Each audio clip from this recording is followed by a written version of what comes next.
welcome everybody to Convocations. I'm Dr. Freeman. I just have a few. Does this work?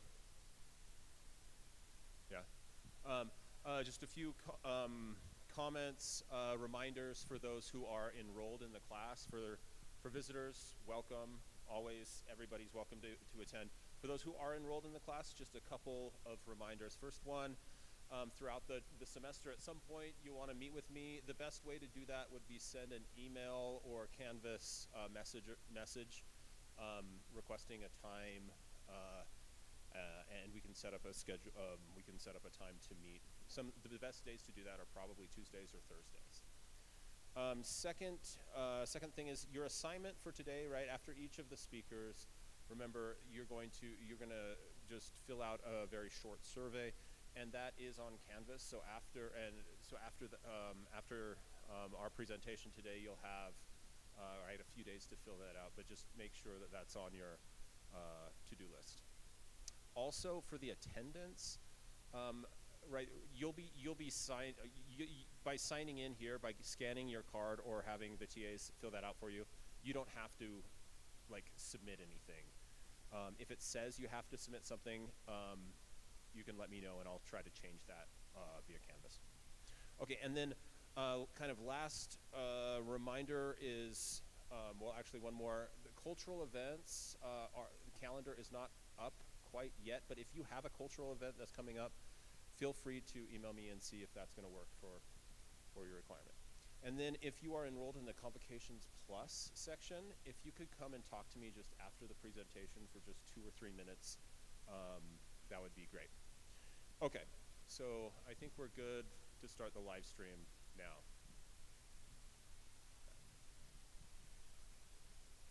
Okay. Well, welcome everybody to Convocations. Our speaker today is Dr. Liberty Peterson, who is an assistant professor of history and geography in the social science department here at Snow College, where she started teaching in the fall of 2022. She's also taught at other colleges and universities, including the University of Nevada, Las Vegas, and Utah Valley University. She earned her undergraduate and master's degrees from Brigham Young University and her PhD in history from Purdue University, specializing in 20th century world history with a regional focus on Southeast Asia. This summer, she was funded by the State Department to travel to Cambodia, and today she will discuss some of the things that she learned on her trip. And the title of her presentation is Climate, Culture, and Political Unrest in Cambodia and Myanmar. So, Dr. Peterson.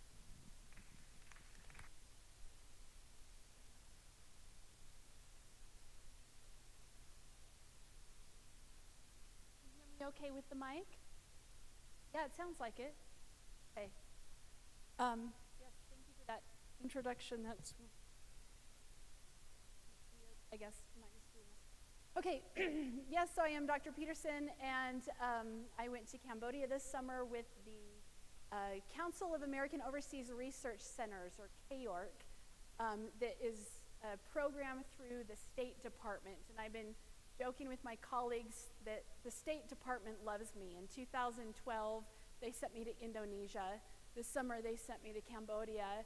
And in October, they're sending me to South Korea for a week. So my file with the State Department must look pretty good, so I'm happy about that. Okay, I need the clicker, don't I? All right, so this was a faculty development seminar that you apply for, and they read the applications, and then you get accepted, and I happened to get accepted. It lasted 17 days in Cambodia. The goal was to also go to Myanmar, except there is a lot of civil unrest. There's civil war happening in Myanmar right now, so we didn't go there. We talked about Myanmar, but we stayed in Cambodia the whole time.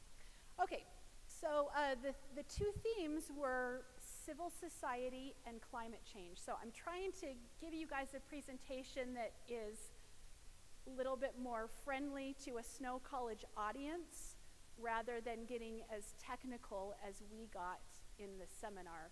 Also, one of the things I was charged with as a participant in this seminar is that I need to take what I've learned and share it at my home institution, which is you guys. So this is one of my ways of doing that, and if you take a class from me, whatever class it is in history or geography, you're going to learn a little bit about Cambodia. All right, so let me introduce you to Southeast Asia. Here's a map.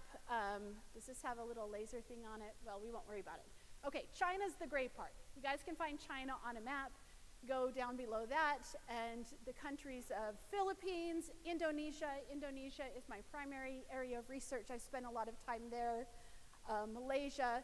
But what we're focusing on is Cambodia, makes a little circle there, and then Myanmar. Myanmar is also known as Burma, and there's some debate about what do you call it, Burma or Myanmar, and so I asked, while I was there, I asked specialists, okay, do I say Burma or Myanmar, because I know the United States has refused to say Myanmar because it's a military coup and stuff. Myanmar basically just means Burma, but in a different language.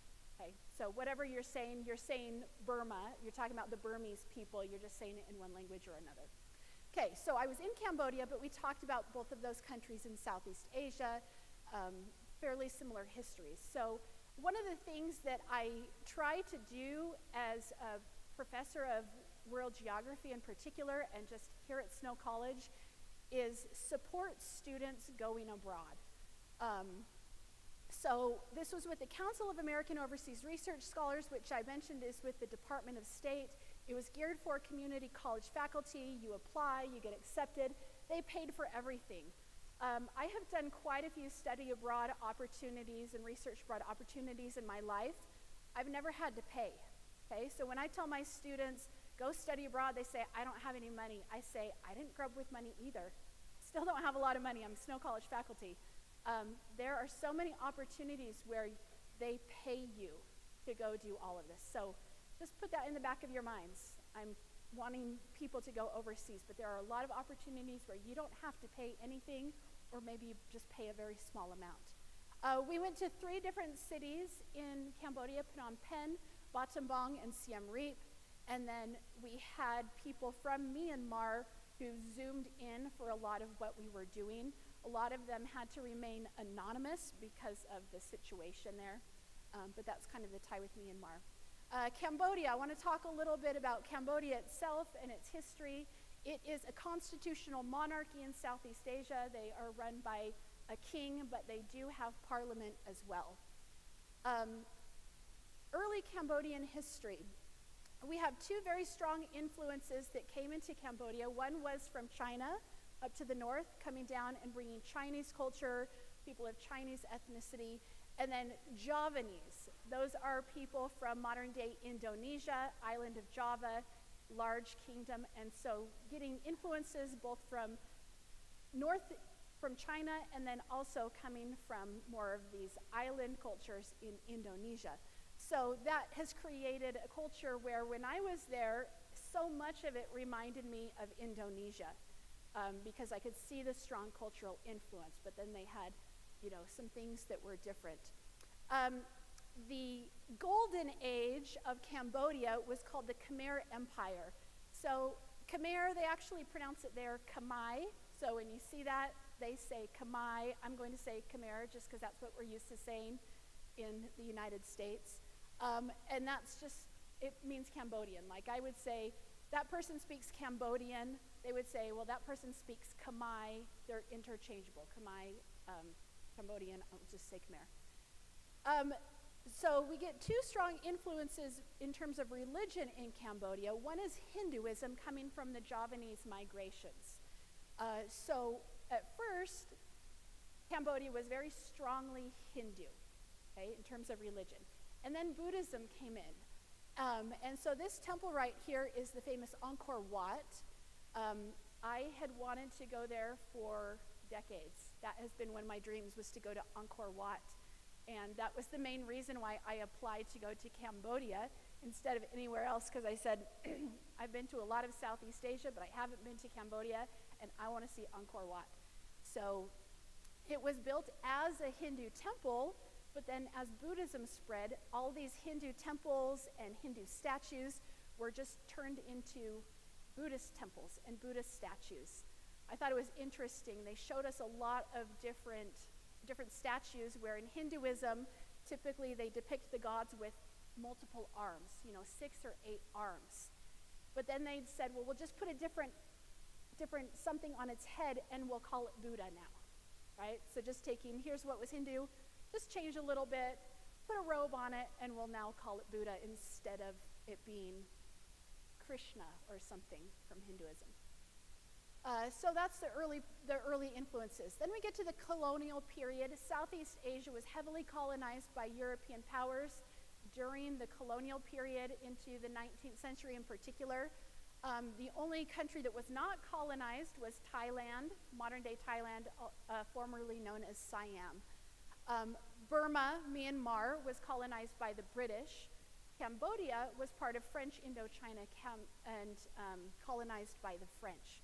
So it eventually becomes a French protectorate.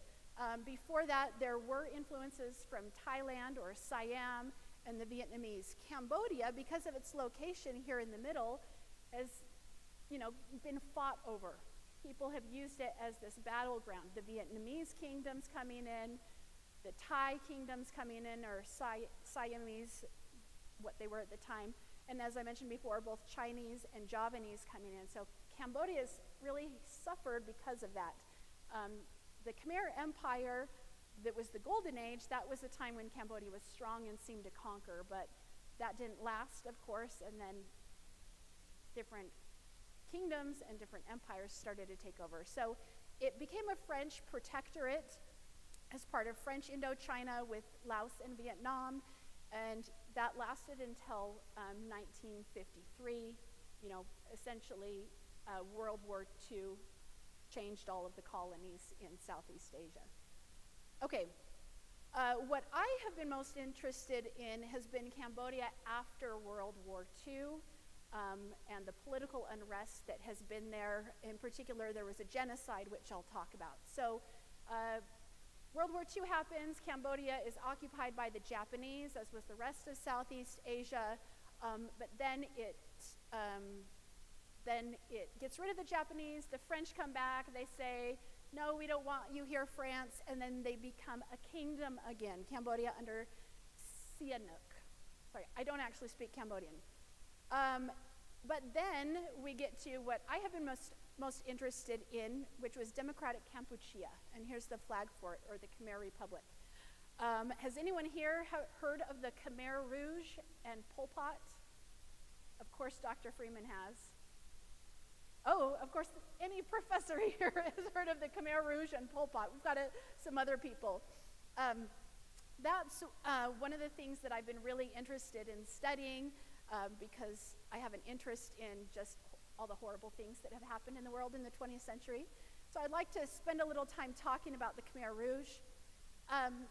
So this was in the 1970s, and I think this is an important genocide in world history to remember because it was so recent. Now you guys are like, well, that was 50 years ago. I was born in 1979, okay, at the end of this time. So for me, this feels like very recent history because it was technically in my lifetime. So in the post-World War II period, there was the Cold War and there was a rise of communism and communist influence throughout Southeast Asia. That's why the United States went to Vietnam with the Vietnam War, which you've probably heard of. During the Vietnam War, there was tension also building in Cambodia.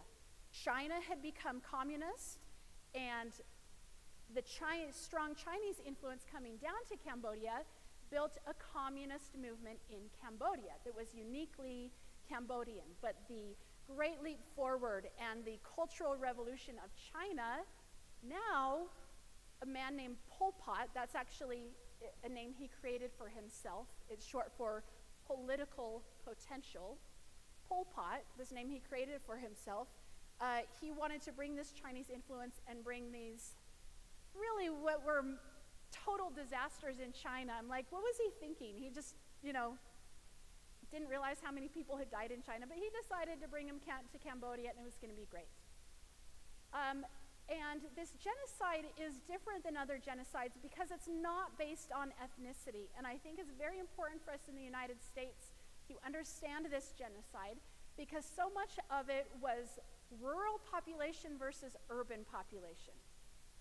This was about political beliefs and about lifestyle. It was not targeting an ethnicity. They were all Cambodian. And I think we deal with that same problem in the United States. What's better, rural America or those of us in the cities? Who's smarter? Who knows more? Who's the real American? Who's the threat to our country? Is it the people living in the countryside? Is it the people in Sanpete County? Are they a threat? Or is it those people in Salt Lake who think they know everything? Okay? So this genocide and the Khmer Rouge were pro-rural. Pol Pot was from the countryside. He said all those people who go to the universities, those intellectuals who get educated, they're ruining our country. Have you heard anything like that in the media in the United States? No, some of you haven't. Okay, just wait, you will. So it was as petty as, if you wear glasses, you must be smart and educated, and you think you're better than everyone else, so we're going to kill you. Veronica Tate, I'm sorry, you would be dead under Pol Pot. You definitely would be, actually. Okay, so anti-education, anti-urban, these urban elite, the wealthy. It was not based actually on ethnicity. So this genocide lasted from 1975 to 1979. 2 million people were killed. That was 25% of the population. And it's known for something called the killing fields, that they would take the people in the city were forced out of the cities and sent into the countryside and forced to work in the countryside. Okay, this is forced collectivization, like what Stalin had done in the Soviet Union, what had happened under Mao with the Great Leap Forward. So forcing people to work out in the countryside. Some people weren't given that opportunity. They were just considered enemies of the state right away. They were brought outside of the city to a territory that they called the killing fields. What do you think happened in the killing fields? They just killed people, right? They completely killed people. So we went to the killing fields while I was there in Cambodia. One of them, there were many throughout the country, and here's just a memorial of a woman with a child. Never will we forget the crimes committed during the Democratic Kampuchea regime. Democratic Kampuchea meaning the Khmer Rouge. They had bones there. They had clothing there. We walked the actual fields where people, including children, had been brought. There was a tree that was there that was known for the Khmer Rouge soldiers taking, do I say it? It's going to sound really gruesome. Trigger warning, okay? Trigger warning. They would take the babies and hit them on this tree to kill them, okay? All in the name of having a better Cambodia. We saw that tree, and they had a marker there where that all happened. I was in Cambodia during the memorial of, this is going to be a video, let me just do it up. During the memorial, every year, they remember what happened, and they, at the killing fields, they recreate scenes from the genocide to keep it in people's memories. So I'm going to play just a minute from this reenactment that they did. And I don't think we can hear it, but they're speaking Cambodian anyway, and I assume most of you don't know Cambodian. Okay, so the Khmer Rouge, they wore these black outfits. That was, everyone wore the black uniform and then this red and white scarf. Not because it's cold, but because that's how you wipe the sweat from your face. Okay, you can't see it very well because I was in the back. There were lots of people. So we have like women and children over here pretending to be just these innocent citizens. Then we have the Khmer Rouge soldiers coming in, and they're going to force them out. Okay, there we get zoomed in.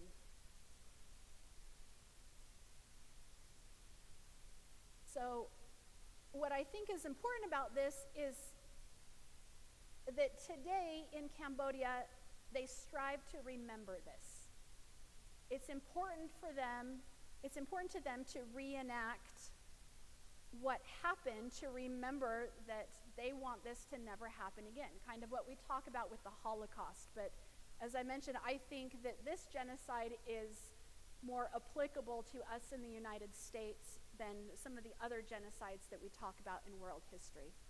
But yeah, you can go there, you can go to the museums, the prisons. They have preserved a lot of this. You can see these outfits that everyone would have worn, everyone would have dressed the same. It was pretty disturbing. So I wanted to make sure to tell you guys about it, because that's what I study, is disturbing history. All right, so that's a major aspect of Cambodian history and culture that influences it today and is in the memory of the people who now are fighting against what they see as restrictions on their freedom of speech and restrictions on just political freedom, okay? You do have political unrest in Cambodia, not as bad as somewhere like Myanmar, but my first day there, our group leader said, okay, there are things that when it's just us, we can talk about. But if we're somewhere a little bit more public, or if there's anyone, even a bus driver or tour guide who's not part of our group, you cannot talk about these things. Because he was worried that we would get arrested. He was worried that he would get arrested.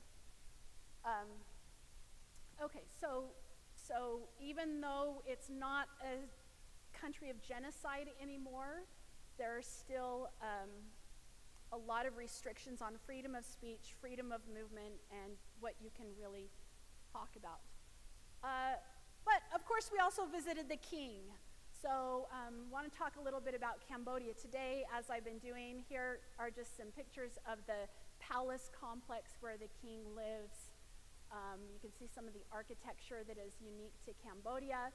You see this serpent. So what you see on the roofs, that is supposed to be a serpent, like a snake. That is a symbol in Cambodia of protection, of these areas being protected. So you saw that, or I saw that. When you go to Cambodia, you'll see it everywhere. Okay, getting into some issues of climate. That is a big concern in Southeast Asia right now. In Southeast Asia, the climate they have two seasons, wet season and dry season, or dry season and rainy season. They rely on the monsoons coming every year, and as we're going through a period of climate change on Earth right now, it has been greatly affecting what's going on in Southeast Asia. Okay, so here I have an image. I'll show you a couple images of a place that we visited. This was not Angkor Wat, it was called Kokher, but it's similar, ancient Hindu temple complex. And what I love about this, that looks so cool, is you can see how the trees have wrapped around these ruins. Okay, the environment and then the building structures are completely intertwined. Okay, so you have people around the world, or people in Cambodia, who say, we need to focus on preservation. But what do they preserve? Are they preserving the buildings? If you want to preserve the buildings, what do you have to do to the environment? You have to damage the trees, you have to damage the environment, essentially, if you want to preserve history. Okay? So let's say, well, we want the environment to do whatever it wants to do. We want nature to take its course. We want to preserve the environment. Well, then what's going to happen to these historical ruins? To these precious artifacts from the past? They're not going to be preserved. So it's this constant debate. What does preservation really mean? Do we favor preserving the environment or these wonderful artifacts from history? I don't know the answer. You can probably guess what I'm going to say because I'm a historian, so of course I want to preserve history. But And then with climate change, with lack of enough rain in particular, is causing issues. One of the things we also did in Cambodia is we went to a fishing village at Tonle Sap. Tonle Sap is the largest lake in Southeast Asia, and so there are villages around it where the people rely heavily on fishing, or at least historically have been fishers. So I love the pictures of these villages because you can see all the houses are up on stilts. They're up high. We were there during the dry season. If you're there during the rainy season, the water goes all the way up to the doors. Okay? So at this point, they can ride around on their bikes, walk around, but as soon as it gets to be rainy season, the waters are much higher, and they have to go from place to place by boat. That's just a way of life that we don't deal with in the United States, but they've learned to accommodate it. Here's how we live during rainy season. Here's how we live during the dry season. There you can see another picture. I would love to go back there during rainy season and see just all the boats going around, and where people were hanging out underneath their houses, just completely hidden. I have another little video. Okay, this one is just honestly really cute. Okay, we went to this fishing village, and there were little kids everywhere. And what I've learned in my travels is kids are the same no matter what country you're in. Okay, so they see us, and they start dancing. And isn't that cute? Sorry, I just had to show it because it's cute. But yeah, I like to look at the kids, and they make faces at us and do all those things. And kids are the same no matter where you are. They're goofy. Okay, so at Tonle Sap and in these fishing villages, there have been problems because the water levels have been going way down. They have not been getting nearly as much rain as they used to. You don't have as much rain, you don't have as much water. You don't have as much water, you don't have as much fish. Well, how are they going to survive? How are they going to make money? How are they going to eat if they don't have fish? So I saw all these boats just on dry land, okay? Just hundreds of boats that weren't being used. So what they've tried to start doing is have a tourist industry. But when we were there, they took us on a boat out onto the lake, but the water was maybe 2 feet deep. They're like, we don't know if there's going to be enough water. We have to make sure we only have a few people on each boat because there just wasn't enough water. Rainy season was supposed to have started when I was there in May, but it hadn't started yet. It was late. But here we have a floating restaurant. There were several floating restaurants. So that's one of the ways they're trying to accommodate the lack of fish that are there that is a consequence of climate change and fewer rains coming. All right, so that's a little bit about Cambodia. Next, I want to just do a little bit about Myanmar to show some similarities and differences. So a little bit about Myanmar's history. Myanmar was also colonized, but instead of being colonized by the French, it was colonized by the British. It got its independence in 1947, and then from 1962 to 2011, it had a pretty difficult, well, it's always had a difficult history since independence. It had what was called a military junta. So this is like a military coup. The military took over, and they're running everything. There were moments where the military was overthrown, but for the most part, it has been a military dictatorship and martial law. From 2011 to 2020, a woman named Aung San Suu Kyi was elected into power, and she was seen as this leader of a more democratic Burma, a more democratic Myanmar. She didn't do everything perfectly. There were still problems, but this was a period of opening and softening in the country. So there we have a picture of her with Hillary Clinton and Barack Obama, who she would have interacted with when they were leading our country. 2020, though, there was another military coup, and that has lasted until today. Right now, Myanmar is run by a military dictatorship, and they're seen as very oppressive. There has been a strong movement called the People's Defense Force. It started as completely nonviolent. They practiced civil disobedience. They wanted to peacefully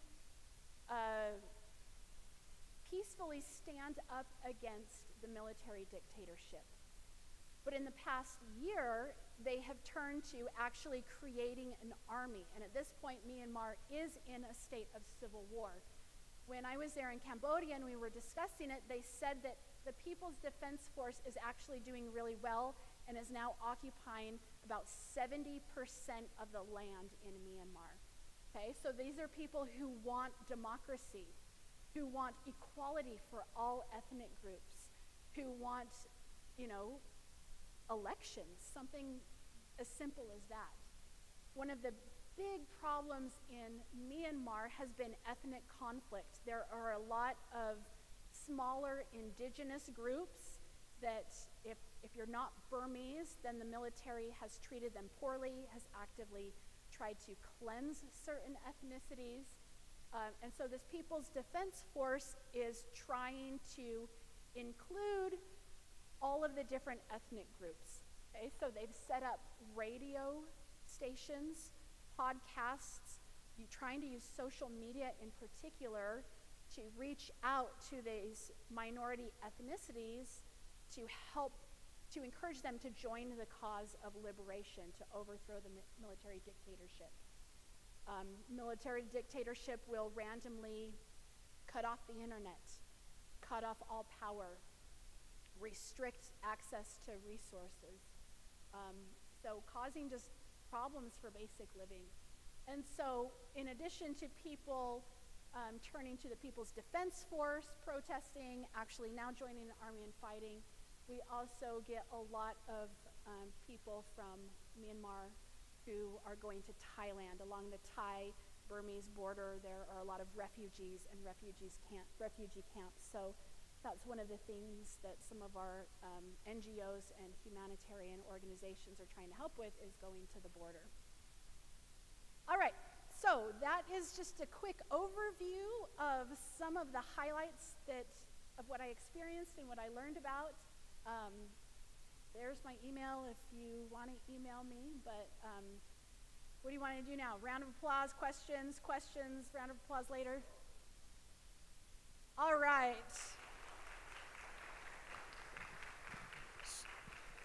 So,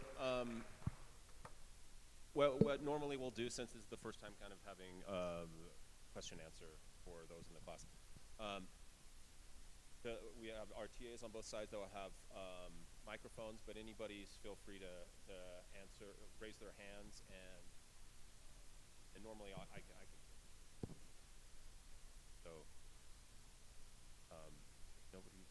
If you want to take a second to think about this, I'll ask the first question because I have the microphone in my hand.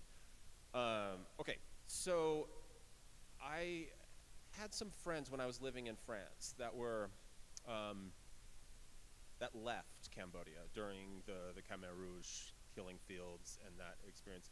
Do you have any and I guess so it's really kind of, and their stories were just horrendous, as you mentioned.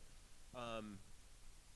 And that made me think when you brought up this idea of rural versus urban, and of course the rouge is red for communism, right? Where did the animosity against the city dwellers come from? Because I'm just thinking like communist doctrine overall, doesn't that kind of like you have the pride for the proletariat, the working class. So I was just curious if you could add at all a little bit about that divide, and maybe if you have any inkling on where that's coming from. I would love to talk about that. I'm always happy to talk about communism. So, when we go back to the earliest communist revolution, the Bolshevik Revolution, we have that traditional sickle and hammer that's showing, like you mentioned, the unity between peasants and the urban factory workers.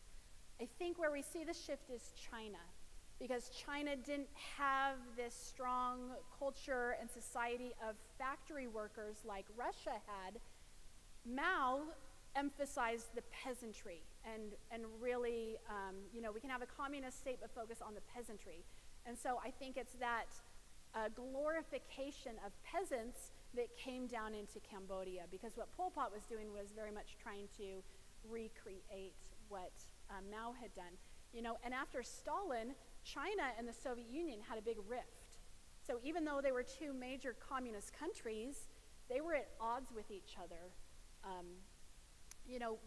But interesting though, great leap forward. I mean, Mao did try to industrialize and bring more cities, but I don't think Cambodia ever got to that point. It's like they were trying to start with the rural population and the peasantry, but I think it got ended quickly enough that they never got to a real great leap forward in terms of industry and modernization the way China had. The way the Khmer Rouge ended was that actually the Vietnamese came in. Vietnam War had ended. The Vietnamese came in and crushed the Khmer Rouge and essentially took over and set up a new government in Cambodia. So it was a communist country getting rid of supposed communism as well. Yeah. Not all communists are alike. Was there anything that you expected to be different from America, but you went and it was the same? That I thought would be different, but I went in and was the same? That's a great question. My experience there, since I had spent a lot of time in Indonesia, I was kind of used to Southeast Asia and what it would be like. The thing I'm always struck with, seeing the kids, is just how we are all the same. Like, they looked so much different from me. Like, one of the things that's nice about going to Southeast Asia is I'm not a large American, but when I go to Southeast Asia, I'm much bigger than anyone. I'm like, I'm safe. They're not going to attack me. I could beat them up, right? Because they're so much smaller, so things like that. So there are these things that you see on the surface that seem so different, but you start talking to the people and they want the same things in life that I want. We really are the same. Humanity is the same around the world. And so that's something I'd seen before, and it just kind of struck me. But it is quite different from the United States. Anywhere like that. It's pretty different. So, but the food was really good, but they fed us fancy food. So I don't know if that really answers your question, but those are my thoughts on it. Yeah. How do you think visiting Cambodia has affected the way you teach now? Well, one thing, I'm going to incorporate more discussion about Cambodia, right? And I've found a way to integrate discussion in Cambodia in all of my classes. That I think there are lessons that I learned in Cambodia about Cambodia that can apply to my world history, ancient world history, modern world history, geography. I'm even using it in my foundations class this semester. The thing that really stuck out to me, though, is I had known about the genocide in Cambodia, but I feel more of an urgency to talk about it because I see it as being so much more applicable to us in the United States than something like the Holocaust. I think a lot of us are forgetting the Holocaust. We don't tend,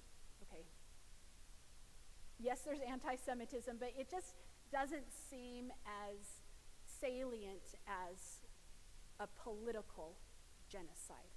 So I think I'm going to really kind of emphasize that more in my classes, explore the ins and outs of a political genocide rather than an ethnic genocide.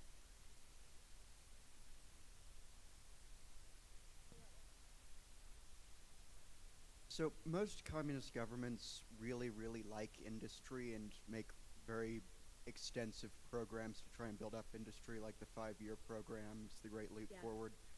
Did Pol Pot even really attempt to do something like that, or was it just continuously running into the ground? There were probably plans to do it, but but for most of the time that he was in power during the Khmer Rouge, the cities were empty. They just used the cities as like, headquarters or, messing around there. So I assume that there were plans to make that happen, but he just hadn't gotten to that yet, because Pol Pot was very aware of communism in other countries and what they had done. But I think he really just wanted to start with the countryside because that's where he was from. And he had these memories of being a poor farmer.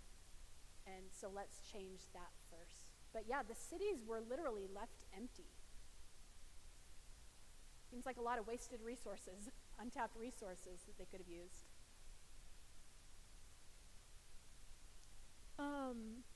So you mentioned how this genocide was most similar to America than other genocides. Can you elaborate on that? Yeah, in the United States, not that we don't have ethnic tension, but it seems to me that at this point in the United States, we're more comfortable with our ethnic diversity. Because there's so much of it, we've kind of grown up with it. And again, I'm not saying there's no racism, there's no, harm against ethnicities, but the division we see in our country today, I think we'd probably all agree, is based on political beliefs, right? That big division we have in the country today is all about politics and people claiming to be more American and more patriotic than the others, okay? And you get it from both sides, right? You get it from all over the place. And there's an attack on higher education, an attack on universities. That's not new, but it's gotten stronger. That reminds me of, this anti-intellectual movement. That in Cambodia, they were all the same ethnicity. And you can have Americans. Let's take two white Americans who both have ancestors going back to the Mayflower. They may look completely alike, but just having different political beliefs, that's causing a lot of division in our country today and violence. Okay, so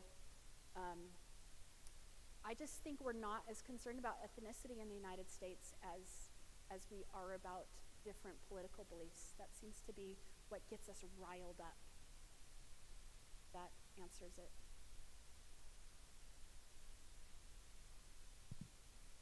Yeah, hi, thanks. My name's Alex Peterson. We share a last We name. need to find out if we're related. Yeah, Probably not, but probably not. both come from Scandinavian ancestry. Yeah, I just want to say thanks for the presentation. That's great. I also want to tell all the students, I'm in charge of the study abroad program here at Snow College. So we have various programs. If it sounds really interesting to you to spend some time abroad or try either a short-term trip like Dr. Peterson has done, or maybe even like a semester abroad, we have some different options here at Snow. And if you go to the Snow website, snow.edu, and just put study abroad in the search bar, you can see some of those options, because I think probably Dr. Peterson would agree that having an experience in a different country is an amazing, eye-opening educational experience, even if you're not specifically studying something in a book or at a school. Just getting off the airplane and smelling the air and feeling the humidity in a place like Cambodia, which I was in Cambodia about 20 years ago, and was just an amazing, life-changing experience. So please feel free to talk to me. But I also wanted to point out, I just thought it was interesting how she was talking about the red and the green divide in the United States right now, and on her slide up there with the fist, like the power to the people, and the Cambodian flag. Well, the red and the blue. I did not do that intentionally. No, I don't think you did, but I think that's I wasn't trying to make a political statement, but anyway. But that's a really good point about how you can go to another country and learn something about that country, and it makes you reflect on your own country in a different way that maybe you hadn't thought about it before. So I just wanted to say I really encourage doing some sort of a study abroad or an experience abroad, and thank Dr. Peterson for that. I didn't really even come up with a question. I had a question in the beginning of all that, but so I think it was about the glasses you were saying. Oh yeah, that's an indication of an intellectual, and so So you'd like be a target. a symbol of intellectualism, Yeah. and how universities right now are getting hit, especially from the right wing. It's very anti-intellectual. Glasses is like superior, Yeah. but we're also getting from the left side in higher education. School is becoming so expensive nowadays that even people who value education and see that importance are finding that there's not a way to afford to be able to pay for things. So I was just going to ask your opinions on that, and what can Snow College students do to continue to have a good education, to open their minds, but also continue to be able to afford things too. Yeah. Yeah, a lot there. And I want to thank Alex for sending out the emails about this opportunity once upon a time.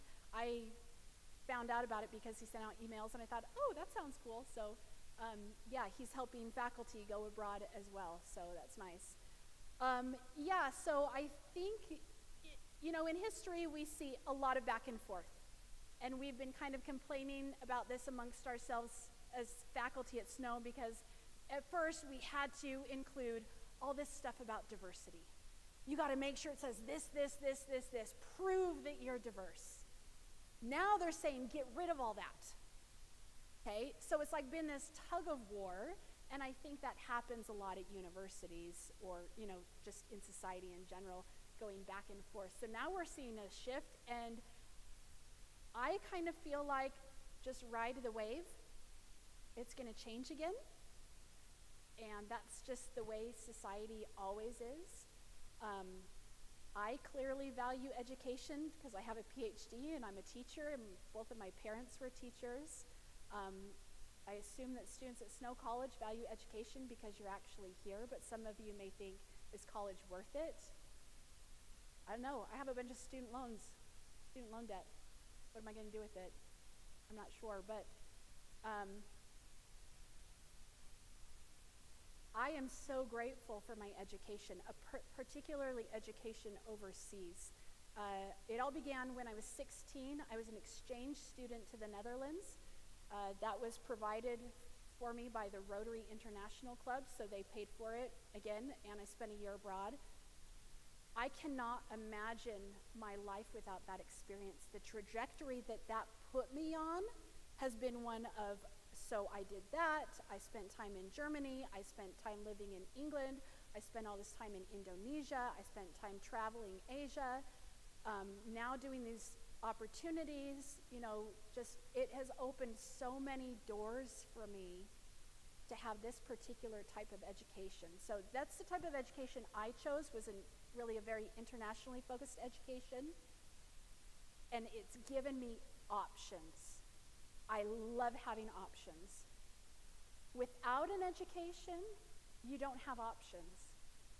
So you might say, okay, I'd be okay just doing this, but when you get an education, you get options. And so I would hope that Snow College students would maybe view going to school as a way to keep their options open. And if our government or whoever could view education the same way, like, we want to make sure that Americans have options, that you're not stuck in this certain career, right? If we really hate communism, we're going to give people options so they won't be stuck being farmers and factory workers. Like, we want other options. So that's kind of my rambling answer to what you said.